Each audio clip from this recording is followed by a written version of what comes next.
Welcome to Skills for Life, a podcast about high-demand jobs that are shaping future opportunities. This show is brought to you by the North Shore Schools Foundation. I'm Kira Dorrian, your host and a North Shore mom. Let's get started. Well, today on the show, I get to speak with Dyana Berger. She is a retail marketing manager at Pokemon. I know a whole bunch of little ears just went, what? Pokemon? Cool. Dyana, welcome to the show. Thank you. Great to be here. I am so excited to talk with you. My son is an enormous Pokemon fan. He is really jealous that he didn't get to lead this interview today. So I'd love to start by just finding out a little bit more about what you do and the field that you're in, but also specifically what that looks like at Pokemon. Sure. So I head up retail marketing for our trading card game products primarily. I also work with our license team and our video game team to promote the Pokemon brand at retail as well. But that is everything a fan sees in the stores and online through our retail partners. We make sure that we highlight the brand and new products in a fun and engaging way. Yeah, that's in a nutshell, that's what kind of my main role and responsibility is with the brand. That's so cool. So how in the world did you get there? And what did your kids think? This is what I want to know. So you land a job at Pokemon. What did your kids say? Kids love it. I am the star number one aunt for sure. My nieces and nephews are always like, oh my goodness, they want to know all the things. So yes, I have met Pikachu. So that's probably the one thing they always ask me. Oh my gosh, that's so exciting. Okay, so how did you get here? What was your career path like? Yeah, so I actually did not intend to go into this line of work when I was leaving high school and going into college.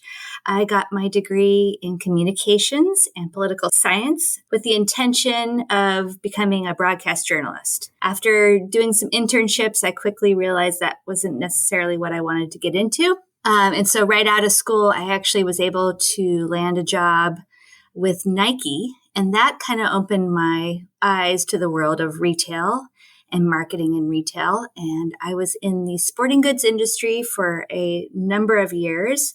Most recently, I worked at Brooks Running and I did retail marketing and event marketing there. And that's where I just got this bug and just started to really, again, dive into the world of marketing when it came to retail. How to showcase brands and products in a fun and new way. And then in the last 4 years, I've been here at Pokemon doing that as well.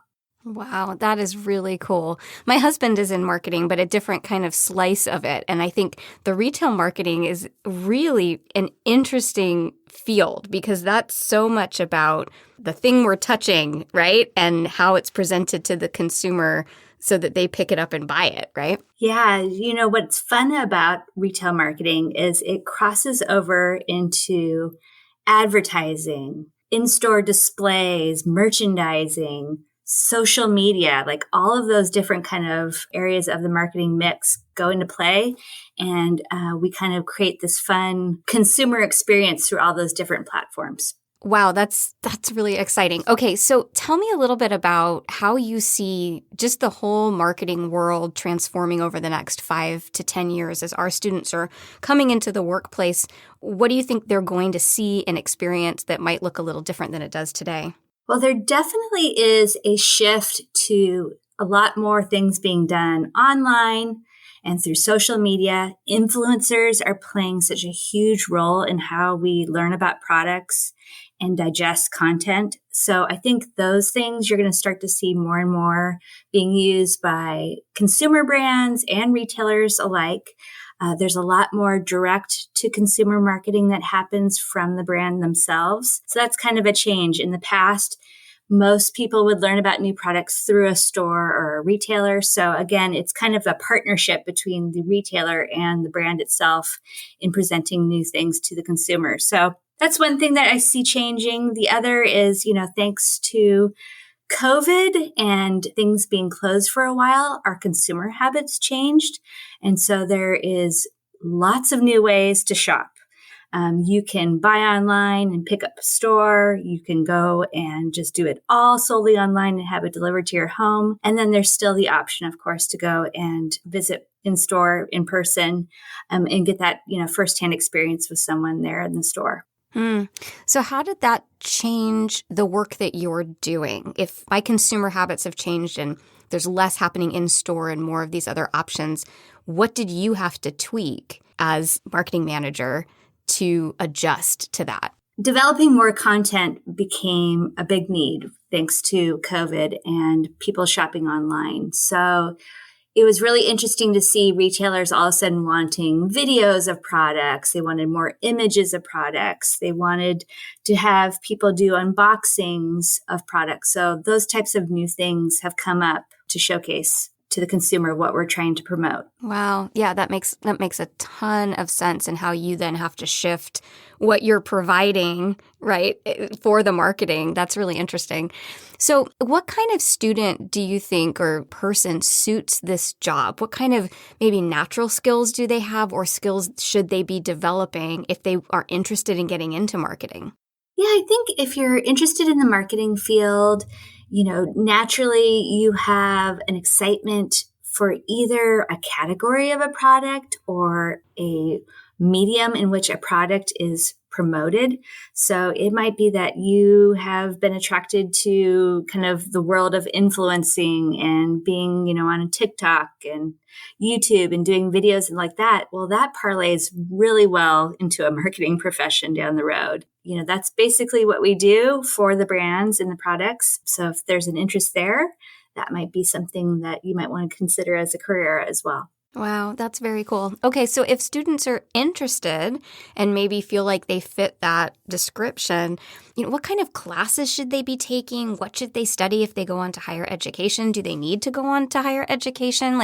Tell us a little bit about what they need to be doing right now to set themselves up for success in this field. Yeah, well, higher education is not necessarily needed. I think it definitely is encouraged within the marketing field. There's a lot of new things coming around with technology, and so it's a great way to learn a little bit more about how to apply those within the marketing mix.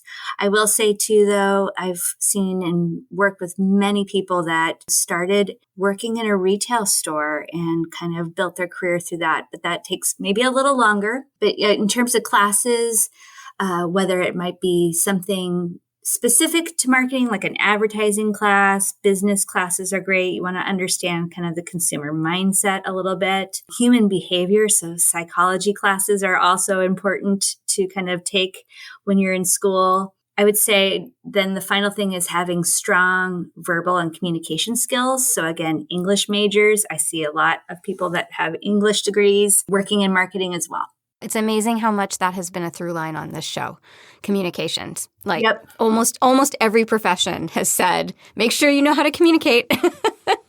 So I think that's really great that once again, here we are looking at, the field of marketing, and the psychology piece is really interesting too. That makes a lot of sense. Understanding how people tick makes it a lot easier to be able to market things to them, right? Yeah, you have, depending on what you're marketing, there's different ages and stages of life. And so having kind of some insights into what may make them think this or that and go this way or that way is important to have. Yeah. So I'm curious, tell me what you love about what you do. What I've always loved about the marketing field is it's ever changing. There's always something new that we're promoting, and it's been fun. I've had the luxury of working in fields and industries, both the sporting goods and the entertainment industry, of promoting products that I'm excited about. Nothing gets me more excited when I go into a store and we're doing a big product launch and I'm kind of like the secret shopper in there, and I see fans picking up the latest Pokemon products and getting excited about bringing them home. So it's cool to see also too our displays come to life and just the whole kind of picture come full circle. Wow, I bet. And there's so much, especially at Pokemon, there's so much retail stuff. And it must be just really cool to get immersed in that world, right? You get to be so much a part of that world as you're marketing all these amazing different products that light these kids up big time. I know my son, big eyes every time he sees anything Pokemon. Now, what's been really neat with the Pokemon brand is it's actually just, we celebrated our 25th anniversary last year. And so now we have people that grew up with it as kids are now the parents. And seeing them share it with their children has been really cool to see as well. Oh, I just got a little bit wispy. That's really neat. I love that. I love it. Are there any influencers, people that our students should be following or paying attention to? Maybe there's companies that they should be paying attention to or organizations they should be following. Anything you'd recommend there? Yeah, I think any company that you as a person are interested in, whether it's sports, it could be technology, gaming, whatever you're interested in. And if you think, wow, that's really cool, how do they promote and market that product? Dig into it. That's one thing that I did when I was kind of first getting into this world was I was a really big sports fan and I just loved all of the Nike commercials that happened. And so I learned more about their advertising and how they created these amazing, fun campaigns with all these different athletes. And that's, again, what just helped me kind of peel back some layers and learn more about what opportunities existed within the marketing field and with a brand like Nike. That makes a lot of sense. Wonderful. Thank you, Dyana. Any final thoughts for our students? Anything that you know, when you think about maybe your younger self that you wish you knew or wisdom you'd want to impart? I feel like the biggest thing that I think back on is just experience everything. Try everything out. Don't let a thought in your head that you maybe can't do it stop you from trying something new. There are many times where I dove into something kind of blindly, not knowing much about it, and it was the greatest experience, and I got something from it. I always got a little nugget from everything I tried. So I really encourage students to just explore and see what maybe kind of gets them excited in the morning to, work on, whether it's a school project or a club. There's so many opportunities out there. So definitely take advantage of as much as you can. Oh, I love that so much. Thank you so much, Dyana, for joining me today and sharing your knowledge and your expertise. I just really appreciate it. No, thank you. This was fun to do. We hope you'll join us again, and remember to hit subscribe to be notified about upcoming episodes. Join the conversation on our Facebook page, Build Skills for Life. That's Build Skills, the number 4, and then the word life. Are you interested in advertising as a sponsor for this podcast? Contact us at podcast@nsdfoundation.org. To learn more about the North Shore Schools Foundation, visit us at northshoreschoolsfoundation.org. Thanks for listening.